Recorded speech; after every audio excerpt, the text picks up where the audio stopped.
It all kicked off with a high-profile announcement made during a major visit to Beijing.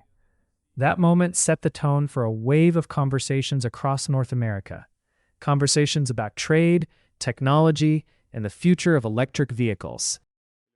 Immediately after the election, Canada's new government began to recalibrate our relationship with China. It has been a historic and productive 2 days, during which myself and fellow ministers have had the opportunity to meet with President Xi, Premier Li, Chairman Zhao, as well as business leaders across a number of key sectors. President Xi and I are announcing that Canada and China are forging a new strategic partnership. And I am very pleased to announce that we have made significant progress in a number of key areas. Canada has agreed to allow up to 49,000 Chinese electric vehicles into the Canadian market, with the most favored nation tariff rate of 6.1%. Ontario, the heart of Canada's auto manufacturing industry, quickly entered the conversation. The province's premier held a press conference expressing strong concerns, warning about the potential security risks he associated with an influx of Chinese-made electric vehicles. This is going to be terrible for not only just all the people of Ontario, but especially the auto manufacturers, the supply chain. We're letting China into a market. Well, first of all, anyone who buys these cars, they won't be allowed to go to the U.S. Cybersecurity. I call it the spy car that they're bringing in, that he's bringing in, Chinese-made cars, and that are totally subsidized. They're going to undermine every auto manufacturer here. Well, I put it this way. I'll be very honest.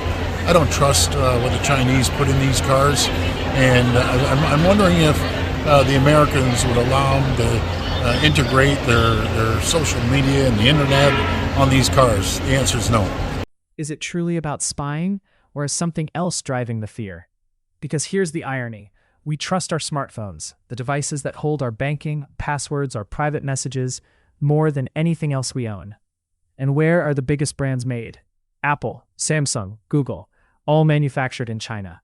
Most people don't think twice about storing their entire digital life on these devices. So why does the conversation suddenly change when it comes to Chinese EVs? And here's another twist. Tesla produced over 800,000 vehicles in China, and it's still the top-selling EV in North America. Clearly, the Made in China label isn't the real deal breaker. So what's actually going on? Some people point to a much simpler explanation: competition. North American vehicles today often come with higher prices, sometimes double the cost of a comparable Chinese EV, while offering fewer features and, in many cases, lower build quality. Meanwhile, Chinese brands are rolling out cars packed with advanced tech, modern interiors, and strong performance at a fraction of the price. China's strengths in electric vehicle sector are undeniable. China produces some of the most affordable and efficient energy-efficient vehicles in the world. So if the goal is to discourage people from buying Chinese EVs, maybe the answer isn't fear-based messaging. Maybe North American automakers should start by taking a hard look at their cost, their quality, and the value they're actually offering consumers.